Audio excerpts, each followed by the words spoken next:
Hey everyone, Bite Hazard here. This is going to be kind of a quick video, I guess.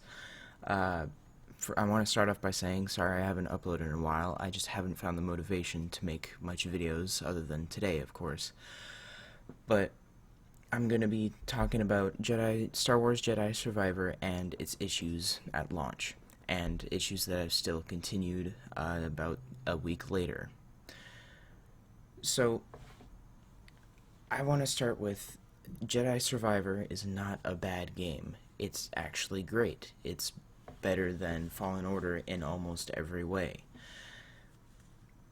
That isn't to say that I don't have my gripes about it, but it's definitely not a bad game. It is, however, poorly optimized. If you even do just a quick Google search, you will see endless articles, almost endless articles about Jedi Survivor and its terrible performance. Now, me being me and my 4-year-old machine comprised of a 2070 and a Ryzen 7 2700, I looked at a bunch of the reviews and I was like, hey, I've noticed that higher end gear tends to perform really bad and lower end gear tends to perform a little better. So I decided to buy Jedi Survivor and test to see if it'll work on a 4-year-old computer. It did. It worked. Barely. When I was loading in, I had such low frame rates that it was despicable how low the frame rate got. It probably got to as low as like 5 frames per second in the loading screen. I couldn't keep count because all of my software was just not working at the moment. And I also didn't record it because I'm an idiot.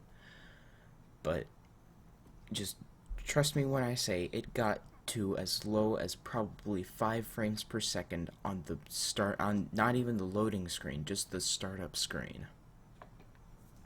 So that had me really worried, but I got through the main menu, which is beautiful, by the way. The main menu is super super beautiful.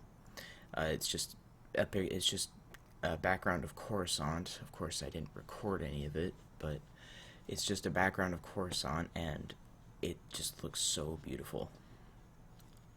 But I got into the game, and I noticed right away that it was running at like 30 FPS.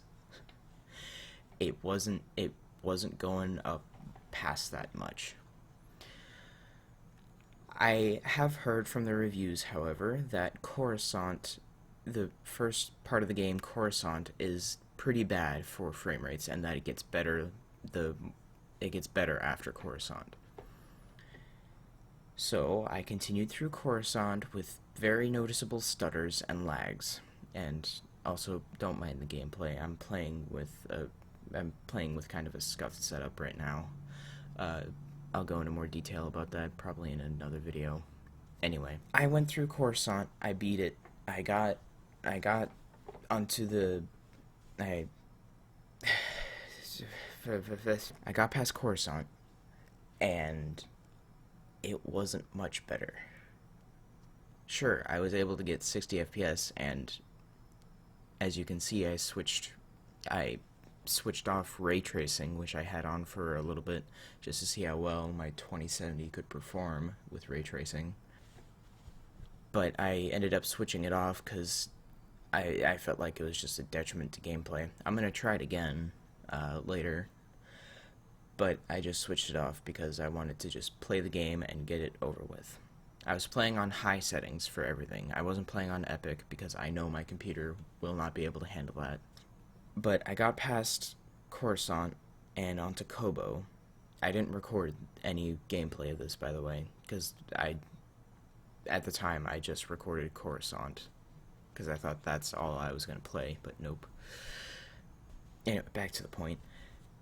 I got to Kobo, and immediately it was better, but not by much. I was just barely hitting 60 FPS, with constant drops, but it was better.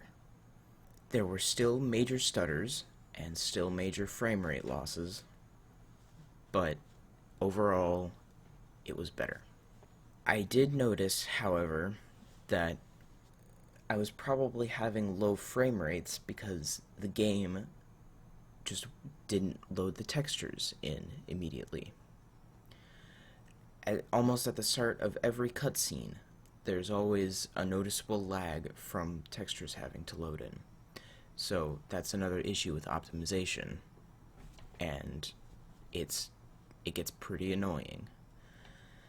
But again, I persevered, I got through Kobo for the first time, and it was pretty much smooth sailing from there. Uh, you know, I've played it for so long that I've just gotten used to having frame rate drops. I almost expect them at points. So it's not like I can't get used to it, but it is still very noticeable and it's still very annoying. Okay, the whole point of this video is to say that the optimization of Jedi Survivor is terrible, but that doesn't mean the game itself is terrible. No, I didn't want to spend $70 on this. I probably could have waited until a sale, like 2 years down the line, but I really did want to experiment with how well it could run on a 4-year-old, unupgraded computer. And it ran, by all accounts, pretty well. It's not like I didn't have issues on Fallen Order. I had issues on Fallen Order with frame rates and stuttering, but I was able to get past that, and I was able to play the game and continue playing it. So, I guess the bottom line of all this is that Jedi Survivor is poorly optimized, but is a great game otherwise. Please like and subscribe, it helps a lot. I'll see you on the next video.